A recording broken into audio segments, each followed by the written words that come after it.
Las memorias de Charles Finney. Capítulo 10. Avivamiento en Gúbene.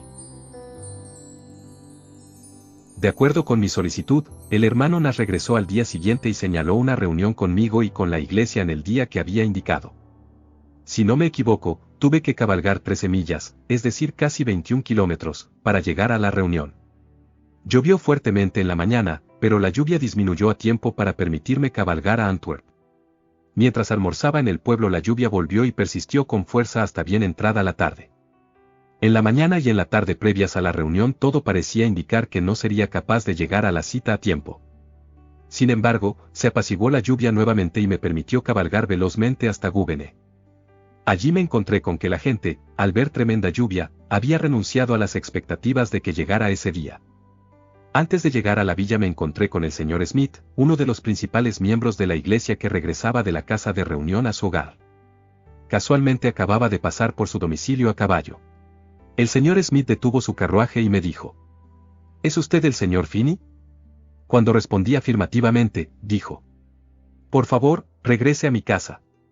Insisto que sea mi huésped, usted ha cabalgado desde tan lejos con los caminos en tan malas condiciones y debe de estar fatigado. No celebrará la reunión esta noche.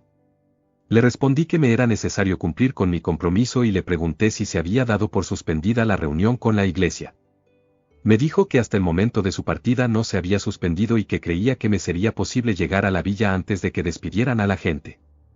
Cabalgué a toda prisa, desmonté en la puerta de la casa de reunión y me apresuré a entrar. El hermano Nash se encontraba frente al púlpito. Se acababa de poner de pie para despedir la reunión y al verme entrar alzó los brazos, esperó hasta que llegara hasta el púlpito y me abrazó enseguida. Después de este abrazo me presentó a la congregación. En pocas palabras les dije que había llegado para cumplir con mi compromiso, y que Dios mediante, predicaría a cierta hora. Cuando llegó la hora de la reunión la casa estaba llena. La gente había escuchado tanto a mi favor y en mi contra, que se había suscitado una gran curiosidad. El Señor me dio un texto y subí al púlpito para derramar mi corazón ante la gente. La palabra tuvo un efecto poderoso, creo que eso les fue manifiesto a todos. Despedí la reunión y me retiré a descansar. El hotel de la villa estaba a cargo de un doctor de apellido Spencer, un hombre unitario en sentimiento, y un universalista declarado. A la mañana siguiente encontré la villa alborotada y empecé a recorrer como era mi costumbre, a hacer visitas, para conversar con la gente acerca de sus almas. Después de haber realizado algunas visitas me detuve en una sastrería, en donde vi a un número de personas reunidas. Al principio pensé que estaban discutiendo mi sermón de la noche anterior, pero enseguida descubrí que estaba equivocado. Lo que sucedía es que el doctor Spencer, de quien para entonces no había escuchado absolutamente nada, estaba en el lugar defendiendo ante la gente sus sentimientos universalistas. Inmediatamente tuve claro los puntos que se habían discutido, abrí la conversación y Spencer salió al frente, sintiéndose manifiestamente apoyado por sus camaradas, para disputar las posiciones que yo había presentado en mi sermón y para sostener, en contraste con esas posiciones, la doctrina de la salvación universal. Uno de los oyentes me presentó al doctor Spencer, diciéndome quién era y enseguida, dirigiéndome a él, le dije: Doctor, con todo gusto conversaré con usted acerca de sus perspectivas, pero si vamos a tener tal conversación primero debemos acordar los métodos de los que nos serviremos en nuestra discusión. Yo ya estaba bastante acostumbrado a discutir con universalistas y no esperaba ningún buen fruto del diálogo a menos que se acordaran ciertos términos a seguir en el debate. Propuse entonces, en primer lugar, que tomásemos un punto a la vez y que lo discutiéramos hasta que quedara establecido, o hasta que ya no hubiera nada que decir al respecto. Cuando eso sucediera tomaríamos otro punto, y luego otro, confinándonos así al punto inmediato en debate. En segundo lugar, que no nos interrumpiéramos mutuamente, sino que cada uno gozaría de la libertad de presentar sus perspectivas acerca del punto sin ser interrumpido por nadie. Y tercero, que no debería de haber reparos ni burlas, sino que se observaría sinceridad y cortesía, dándole a cada argumento el peso debido sin importar en cuál de las partes se hubiera producido.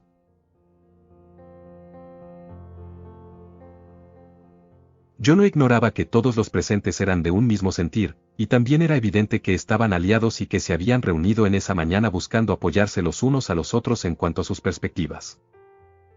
Habiendo establecido los preliminares dimos inicio a la discusión. No me tomó mucho tiempo demoler cada una de las posiciones asumidas por el doctor en cada uno de sus puntos. A decir verdad, El hombre sabía poco de la Biblia y tenía una forma particular de disponer de los pasajes que habitualmente se usan en contra del universalismo, según nos recordaba. Sin embargo, como es costumbre popular entre los universalistas, sus argumentos descansaban en la absoluta injusticia del castigo eterno. Rápidamente le mostré a él y a los demás, que tenía muy pocos fundamentos bíblicos y que, si realmente el castigo eterno es injusto y la Biblia lo sostiene, entonces, de acuerdo a sus perspectivas, la Biblia no podría ser verdadera. Con esto quedó establecido el asunto en cuanto a lo que la Biblia respecta. De hecho, podía ver con facilidad que todos ellos eran escépticos, y que no cederían aun cuando veían que la Biblia contradecía sus posturas. Luego cerré con él el asunto de la justicia del castigo eterno.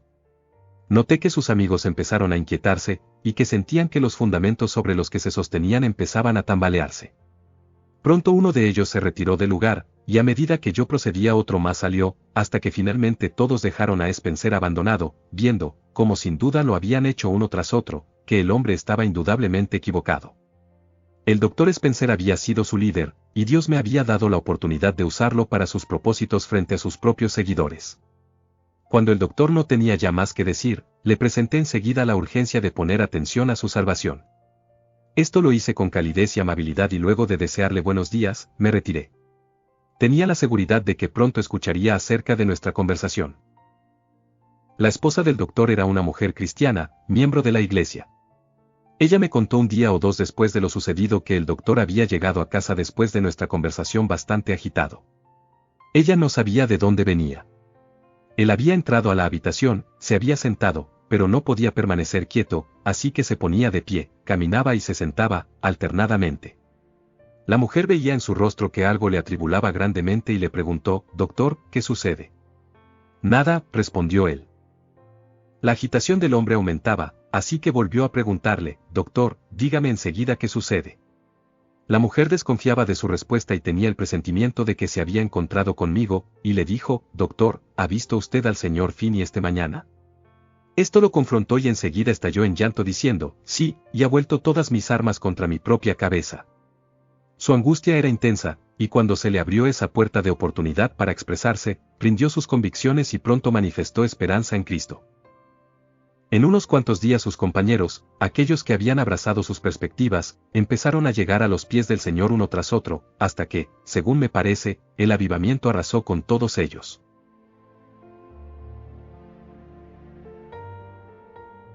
He dicho que había en el lugar una iglesia bautista y una presbiteriana, cada cual, con su casa de reunión, ubicadas en el prado a poca distancia la una de la otra. También he dicho que la iglesia bautista tenía un pastor, pero no así la presbiteriana. Tan pronto se desencadenó el avivamiento, y captó la atención general, los hermanos bautistas empezaron a levantar oposición hablando en contra del mismo y usando medios muy objetables para impedir su progreso.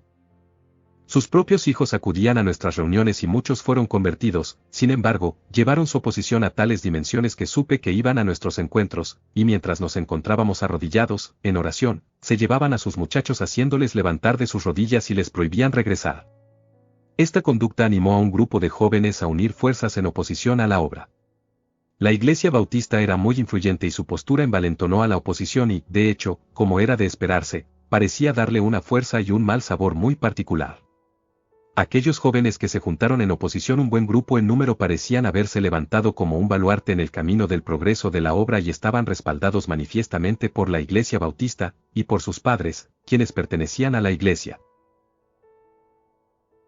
Este era el estado de las cosas cuando el hermano Nas y yo, después de discutir el asunto, nos convencimos de que la única forma de prevalecer era por medio de la oración, pues iba a ser imposible que el avivamiento continuara de otra manera.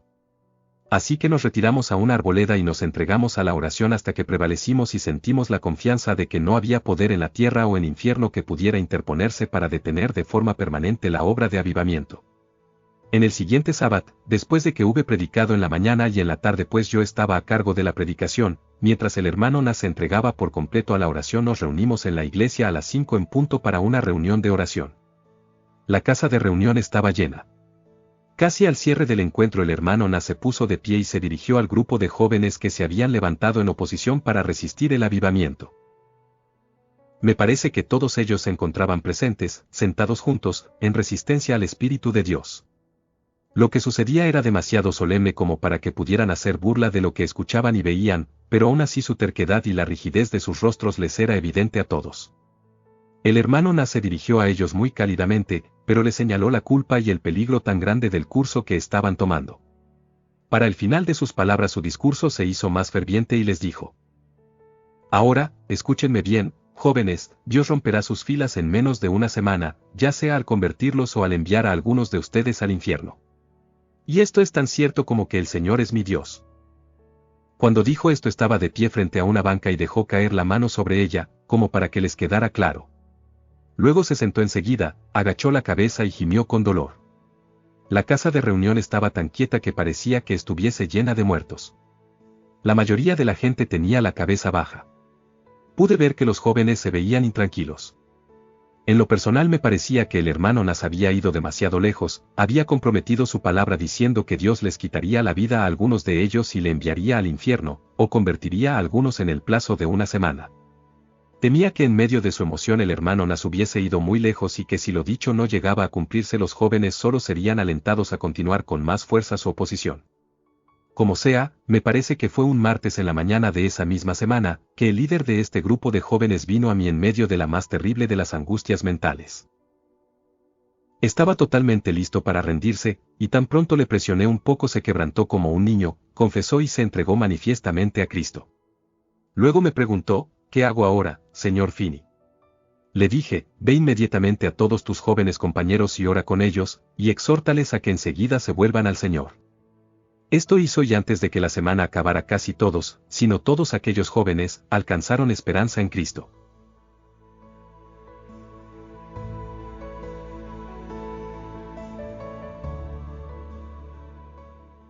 En la villa vivía un mercader de nombre Hervey de Smith.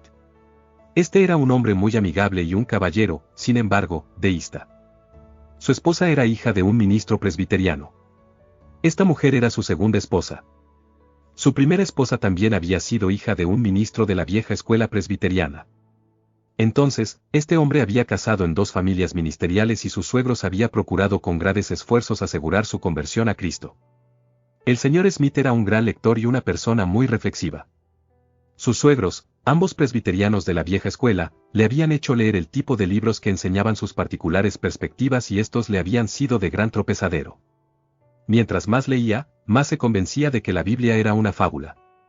La señora Smith, su esposa, me rogó con urgencia que fuera a conversar con su esposo. Ella me informó acerca de sus perspectivas y de los esfuerzos que se habían hecho para llevarle a abrazar la religión cristiana. También me advirtió que él estaba muy firme en sus perspectivas y que no estaba segura de que realmente alguna conversación pudiera dar resultado. Con todo esto, le prometí que pasaría a ver a su esposo, y así lo hice. La tienda de Smith estaba situada en la parte del frente de su residencia. Su esposa fue a buscarle al negocio y le pidió que entrara a la casa, pero él se rehusó. Le dijo que no serviría de nada un encuentro conmigo, que ya había hablado suficiente con ministros, que ya sabía lo que le iba a decir de antemano y que no podía darse el lujo de perder ese tiempo.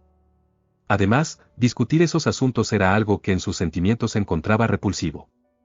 Sin embargo, su mujer le contestó: señor Smith, usted nunca ha tenido la costumbre de tratar a los ministros que le han visitado en semejante manera. Yo misma he invitado al señor Finney para que venga a tratar con usted el tema de la religión, y me entristecería y mortificaría mucho el que usted se negara a verle. El señor Smith amaba mucho a su esposa, que de hecho era una joya de mujer, y para no disgustarla accedió a entrar.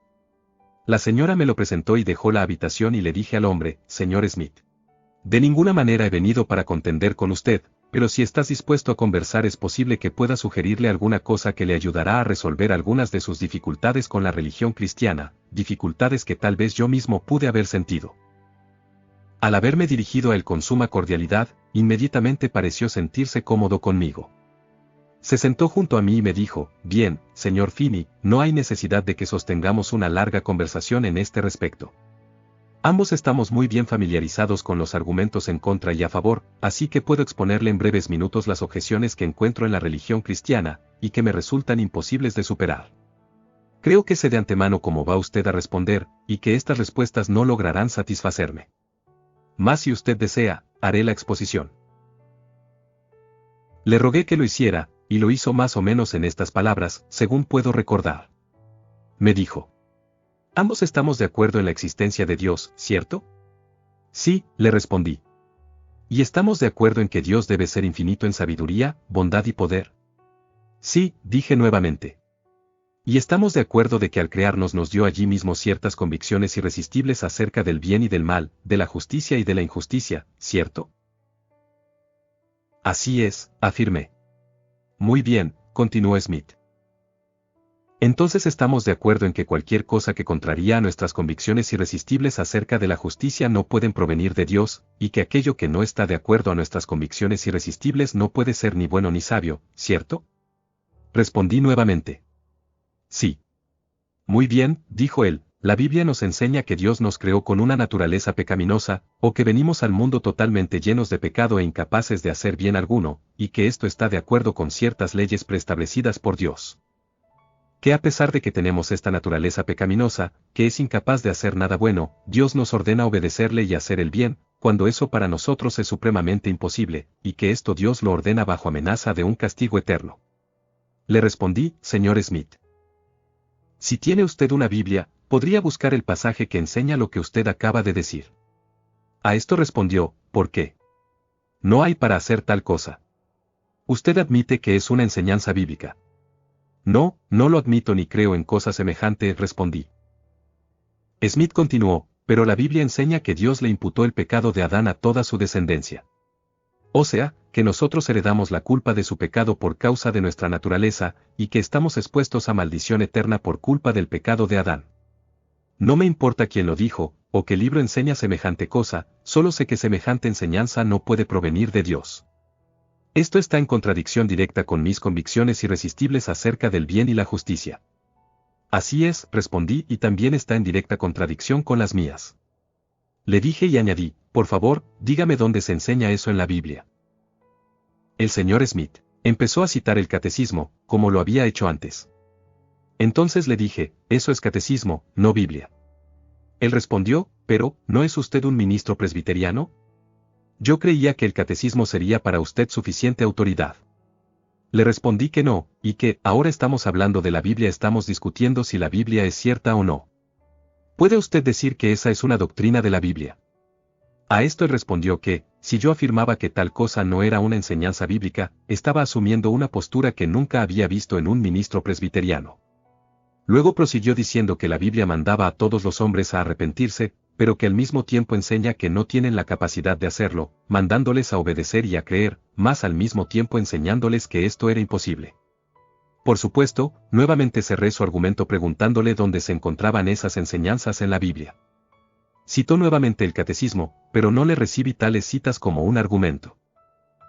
Luego continuó diciendo que la Biblia también enseña que Cristo solo murió por los elegidos, mas sin embargo les ordena a todos los hombres, ya sean estos elegidos o no, que crean bajo amenaza de muerte eterna, y dijo que el hecho es que la Biblia, en sus requerimientos y enseñanzas, contraría mi sentido innato de justicia en todos sus puntos.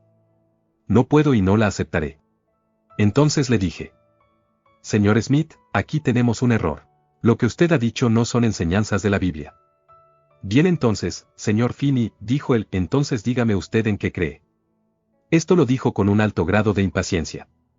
Le dije, si usted me presta su atención por unos momentos, le diré en qué creo. Así fue que empecé a decirle en un orden breve cuáles eran mis perspectivas, tanto con respecto a las leyes como al Evangelio.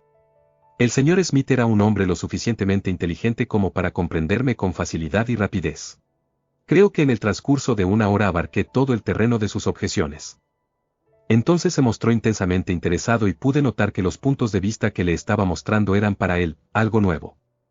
Cuando hablé de la expiación y le mostré que había sido hecha para todos los hombres, hablé de su naturaleza, diseño, extensión y de la libertad para la salvación por medio de Cristo. Noté que sus sentimientos se exaltaron a tal punto que puso ambas manos en su rostro, dejó caer la cabeza sobre las rodillas y todo su cuerpo empezó a temblar de emoción. Vi que la sangre se apresuró a subir a su rostro y que lágrimas comenzaron a fluir libremente de sus ojos. Fue allí que me puse de pie enseguida y abandoné la habitación sin decir palabra. Había visto que una flecha le había atravesado y esperaba que se convirtiera inmediatamente. Resulta que se convirtió antes de salir de la habitación. Inmediatamente después de haber dejado la habitación del señor Smith sonó la campana de la casa de reunión anunciando una reunión de oración y conferencia. Me dirigí a la reunión y poco después de que ésta empezó entraron el señor y la señora Smith. Su rostro mostraba que había sido conmovido grandemente. La gente miraba hacia todas partes y se dejaba ver sorprendida con la presencia de Smith en una reunión de oración. Me parece que él tenía el hábito de asistir a la adoración del sábado, pero que nunca había asistido a una reunión de oración y mucho menos durante el día. Para su provecho ocupé gran parte de la reunión haciendo observaciones, a las cuales le prestó la más grande de las atenciones. Más tarde su esposa me contó que mientras caminaba con él de regreso a casa después de la reunión, le había dicho, querida, ¿dónde se ha ido toda mi infidelidad?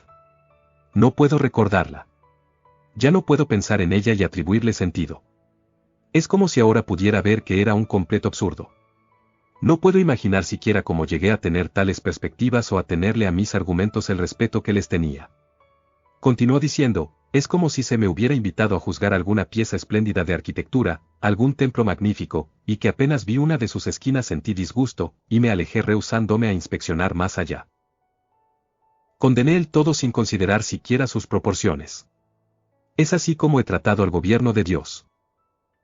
La señora Smith me dijo que él siempre había sentido una repulsión particular a la doctrina del castigo eterno, pero que en aquella ocasión, cuando se encontraban caminando a casa, él le dijo que por la forma en la que había tratado a Dios merecía condenación eterna. Su conversión fue muy clara y definitiva.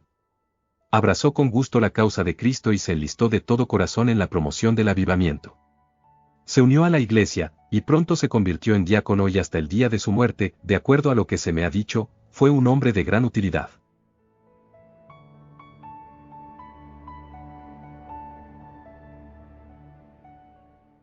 Después de la conversión del señor Smith y del grupo de jóvenes al cual me he referido, consideré que había llegado el momento, de ser eso posible, de poner fin a la oposición de la Iglesia Bautista y de su ministro. Por esta razón tuve primero una entrevista con el diácono de la Iglesia Bautista, quien había mostrado una muy amarga oposición. A él le dije, ustedes ya han llevado su oposición demasiado lejos. Ya deben de haberse convencido de que esto es obra de Dios. No he hecho alusión en público de las oposiciones hechas por usted o por cualquiera de su congregación o por su ministro, y no deseo hacerlo o dar la impresión de tener conocimiento de semejante cosa. Pero ya han ido demasiado lejos, y siento que es mi deber, si es que ustedes no cesan de inmediato, el llevarle a usted de la mano y exponer públicamente su oposición desde el púlpito. Las cosas habían llegado a tal punto que estaba seguro de que tanto Dios como el público me respaldarían en caso de llevar a cabo esa medida, si es que los bautistas continuaban con su oposición. El diácono confesó, y dijo que lo sentía, prometió además hacer una confesión y que dejaría de oponerse a la obra. Dijo que había cometido un grave error y que había estado engañado, pero también admitió que había sido muy perverso. Luego fue a buscar a su ministro y tuve una larga conversación con ambos. El ministro confesó que había estado totalmente equivocado, que había estado engañado y que su accionar había sido perverso. Además, admitió que sus intereses sectarios le habían llevado demasiado lejos. Dijo que esperaba que pudiera perdonarle y oró a Dios para que también le perdonara. Le dije que si le ponía fin a su oposición no tomaría en cuenta lo hecho por su iglesia. El ministro y el diácono prometieron terminar con toda oposición. Luego le dije lo siguiente. Por otro lado, un considerable número de sus jóvenes, cuyos padres asisten a su iglesia, se han convertido, si no me equivoco, cerca de 40 de sus jóvenes se habían convertido en el avivamiento. Si usted comienza a hacer proselitismo, esto lastimará los sentimientos de los presbiterianos y creará un sentir sectario en ambas iglesias, y esto será aún peor que toda la oposición que nos han mostrado. Le dije también que, a pesar de su oposición, la obra ha continuado porque los hermanos presbiterianos han mantenido alejado todo espíritu de sectarismo y han mantenido el espíritu de oración. Pero si usted se vuelve al proselitismo, se destruirá el espíritu de oración y el avivamiento cesará de inmediato. Él dijo que sabía que yo tenía razón en esto y que por lo tanto iba a abstenerse de decir nada acerca de recibir nuevos convertidos, y que no abriría las puertas de la iglesia para la recepción de los convertidos, sino hasta que el avivamiento hubiera concluido, para que así, sin ningún proselitismo, los convertidos pudieran adherirse a la iglesia que deseen. Le dije que era eso mismo lo que yo deseaba que hicieran. Esta entrevista se dio en un viernes. Al siguiente día, es decir, el sábado, se celebraba la reunión mensual del pacto. Cuando los hermanos bautistas se reunieron, el ministro, en lugar de honrar su palabra, abrió las puertas de su iglesia e invitó a los convertidos a pasar, narrar sus experiencias y a unirse a su iglesia. Tantos como pudieron ser persuadidos entraron a contar su experiencia, y al día siguiente se realizó un gran desfile para bautizarlos. El ministro mandó a buscar, y aseguró la ayuda inmediata, de uno de los ministros bautistas más proselitistas que he conocido en mi vida. El hombre llegó al pueblo y empezó a predicar y a enseñar acerca del bautismo. Los bautistas saquearon la ciudad de sus convertidos en todas direcciones, y cada vez que conseguían que alguien se les uniera realizaban una procesión y marchando y cantando en un gran desfile, llevaban al individuo a las aguas para bautizarle. Esto entristeció tanto a la iglesia presbiteriana que acabó con su espíritu de oración y con su fe y la obra se estancó. Durante 6 semanas no hubo una sola conversión. Mientras tanto el tema del bautismo se ventilaba por todos lados, y toda la emoción del avivamiento se vino abajo. Tanto santos como pecadores discutían la cuestión del bautismo, pues de esto era lo que enseñaba todos los días aquel viejo ministro proselitista. Había un número considerable de varones, algunos de ellos hombres prominentes de la villa que habían estado en fuerte convicción y que parecían estar a punto de convertirse, pero que habían sido por completo desviados debido a este asunto del bautismo. De hecho, al parecer este había sido el efecto general producido por esta actitud de los bautistas. Era evidente para todos que el avivamiento se había detenido, y que los bautistas, a pesar de que se habían opuesto al avivamiento desde el principio, estaban muy dispuestos a incluir a todos los convertidos en su iglesia. Pese a esto, creo que la mayoría de los convertidos no lograron ser persuadidos de ser sumergidos, aunque nada se había dicho acerca de la otra postura con respecto al bautismo. Finalmente, le dije a la gente en un sábado: ustedes pueden ver cómo están las cosas, la obra de conversión está suspendida. De hecho, no sabemos que se haya producido una sola conversión en 6 semanas, y ustedes conocen la razón.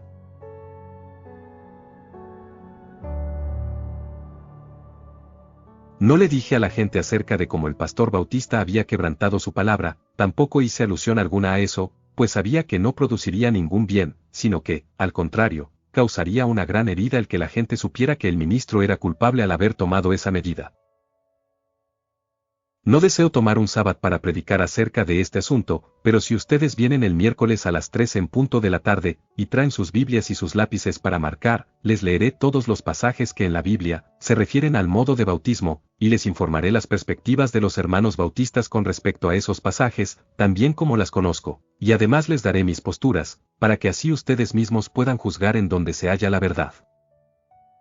Ese miércoles la casa de reunión estuvo llena y noté que un número considerable de hermanos bautistas estaba presente. Empecé a leer primero en el Antiguo Testamento y luego en el Nuevo, todos los pasajes que yo conocía que tenían alguna referencia con la forma de bautismo. Presenté las perspectivas que los bautistas tienen de esos textos, y las razones para esas perspectivas. Luego les presenté mis propias perspectivas y mis razones. Pude ver que la impresión que quedó en la gente fue buena y certera, que no había prevalecido un mal espíritu, y que el público parecía satisfecho en cuanto al modo de bautismo. Noté que me tomó tan solo 3 horas y media leer y explicar todos los pasajes. Hasta lo que sé, los hermanos bautistas estuvieron satisfechos de que haya empezado con las perspectivas que ellos abrazan, y que lo haya hecho de forma honesta, con la misma firmeza que cualquiera de ellos hubiera usado, y que haya ofrecido también las razones para estas perspectivas. Antes de despedir la reunión les dije, si vienen mañana a la misma hora, 1 en punto, les leeré todos los pasajes que nos relatan acerca de los sujetos del bautismo siguiendo el mismo curso de hoy. Al día siguiente la casa estuvo concurrida, tal vez más que el día anterior. Un buen número de los hermanos principales de la iglesia bautista estaban presentes y observé que el anciano ministro, el gran proselitista, también estaba sentado en medio de la congregación. Después de los servicios introductorios me puse de pie y comencé mi lectura. En ese momento el anciano se puso de pie y me dijo, «Señor Finney, tengo una cita pendiente y no puedo quedarme a su lectura». Sin embargo, quisiera responderle. ¿Cómo sabré cuál será el curso que persiga?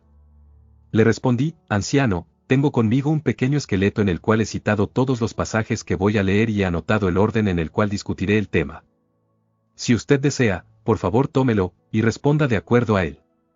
Salió entonces, según supuse, a su reunión. Empecé mi lectura en Génesis. Examiné el pacto hecho con Abraham, y leí todo lo que en el Antiguo Testamento tenía relación con la cuestión de las familias y de los hijos de aquel pacto. Brindé las perspectivas de los bautistas acerca de los pasajes leídos junto con mis perspectivas, con las razones a favor y en contra, tal como lo había hecho el día anterior. Tomé luego el Nuevo Testamento, y recorrí todos los pasajes en los cuales se refiere al sujeto del bautismo. La gente se enterneció y las lágrimas fluyeron con libertad cuando hablé acerca del pacto como un pacto que aún Dios establece con los padres y sus hogares. La congregación estaba en gran manera conmovida. Vi que me tomó tan solo 3 horas y media leer y exponer los pasajes relacionados con los sujetos del bautismo. Justo antes de terminar mi exposición, el diácono de la iglesia presbiteriana tuvo ocasión de salir con un niño que había estado sentado junto a él durante la prolongada reunión. Este diácono me dijo más tarde que cuando salió al vestíbulo de la iglesia se encontró con el viejo anciano sentado, con la puerta entreabierta escuchándome hablar, y él mismo llorando. Cuando terminé mi intervención la gente me rodeó por todas partes, y con lágrimas en los ojos me agradecieron por tan completa y satisfactoria exhibición del tema. Debí decir que a esta reunión no solo acudieron los miembros de la iglesia, sino la comunidad en general. Esas 2 lecturas dejaron claro el tema del bautismo. Me contaron que mientras la gente salía del lugar uno de los hombres más prominentes de la villa y del grupo de inconversos, que había estado bajo convicción y que había sido desviado por este tema del bautismo, le dijo al anciano: «Anciano, debería darle vergüenza. Usted llegó a este lugar como un maestro de religión y nos ha estado enseñando continuamente con sus lecturas que este pacto hecho con Abraham era un pacto de obras y no de gracia. Y aquí usted ha estado receptando toda la agitación producida por su ignorancia en cuanto a las enseñanzas de la Biblia en el tema del bautismo. Usted, un bautista profeso, cuando usted mismo no entiende el tema. He escuchado lo que dijo usted y ahora he escuchado al señor Finney, y me ha quedado clarísimo que usted está equivocado y él está en lo cierto». Creo que el anciano abandonó el lugar inmediatamente. No estoy consciente de que más convertidos se hubieran unido a la iglesia bautista. La cuestión había quedado inteligiblemente establecida, y pronto la gente cesó de hablar del asunto. En el transcurso de unos cuantos días el espíritu de oración estuvo de vuelta y el avivamiento resucitó y siguió su marcha con gran poder. No mucho después se administraron las ordenanzas, y un grupo de convertidos se unieron a la iglesia. Varias familias bautistas que habían atendido mis lecturas cayeron en convicción y se unieron a la iglesia presbiteriana y bautizaron a sus niños.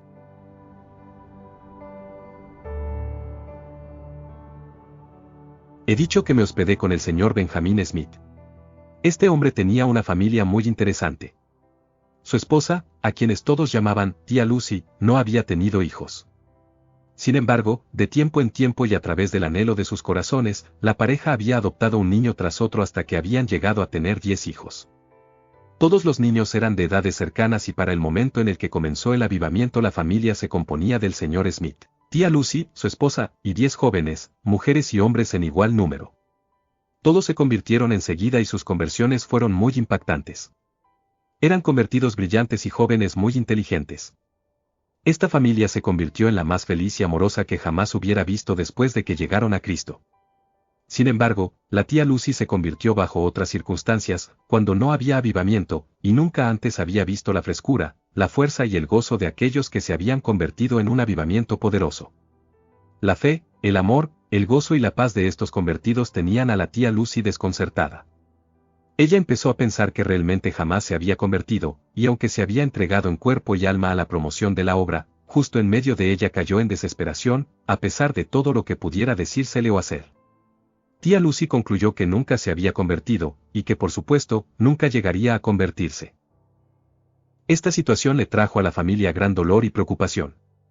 Su esposo creía que ella podía llegar a trastornarse. Los jóvenes del hogar todos la consideraban su madre, estaban llenos de preocupación por ella y de hecho toda la casa estaba sumergida en luto. El hermano Smith rindió su tiempo para conversar y orar con ella, y para tratar de revivir en ella la esperanza. Yo tuve varias conversaciones con tía Lucy, pero debido al gran resplandor de los nuevos convertidos, le resultaba imposible persuadirse de que ella se hubiera convertido en realidad, o que algún día pudiera llegar a convertirse. Este estado de cosas continuó día tras día hasta que yo mismo llegué a pensar que la dama se encontraba en serio peligro de perder la razón. Los Smith vivían en una calle bastante poblada, en una villa de unas 3 millas de extensión, es decir 4.8 kilómetros. La obra del avivamiento había continuado, y en esa calle tan solo quedaba un adulto sin convertir. Se trataba de un hombre joven de nombre Bela O, que había mostrado férrea oposición al avivamiento. Casi todo el vecindario se había dado a la oración por el joven, y su caso era comentado por todos. Un día, cuando entré a la casa, encontré a la tía Lucy hablando acerca de Bela O. «Oh, pobre», decía, «¿qué será de él, señor Smith? Ciertamente perderá su alma». ¿Qué será de él? Ella mostraba gran agonía ante la posibilidad de que aquel joven se perdiera. La escuché por breves instantes, y luego la miré con seriedad y le dije: Tía Lucy, cuando usted y Bella Hogg mueran, Dios va a tener que hacer una división en el infierno y darle una habitación para usted sola. Me miró con sus grandes ojos azules bien abiertos con reproche y dijo: ¿Por qué, señor Finney? Le respondí: ¿Cree usted que Dios se hará culpable de tan grande falta de propiedad al ponerle a usted y a Bella Hogg en el mismo lugar? Allí está él, vociferando en contra de Dios, y usted aquí, casi al punto de la locura por los sentimientos que le produce pensar en todo el abuso que Dios recibe por parte de aquel hombre, y a la vez con gran temor de que Bella termine en el infierno. ¿Puede usted imaginar que tales individuos, con mentes tan opuestas, puedan ir al mismo lugar? Con mucha calma puse la mirada sobre esos grandes ojos que me reprochaban. En instante su expresión se relajó y sonrió por primera vez en muchos días. Así es, querida, dijo el señor Smith. Es verdad. ¿Cómo pueden tú y Bella Hogg ir al mismo lugar? Ella rió y dijo: No, no podemos. A partir de ese momento su desesperación se esfumó, su mente se aclaró y se volvió tan feliz como cualquier otro de los jóvenes convertidos. Aquel Bella Hogg se convirtió más adelante.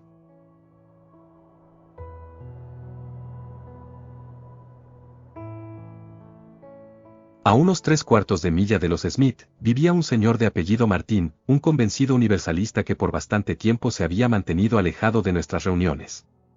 Una mañana padre Nast, quien para ese entonces estaba alojado conmigo en casa del señor Smith, se levantó, y como era su costumbre, se fue temprano en la mañana a una arboleda, a unas 50 varas de distancia del camino, es decir 42 metros aproximadamente, para tener un tiempo de oración a solas.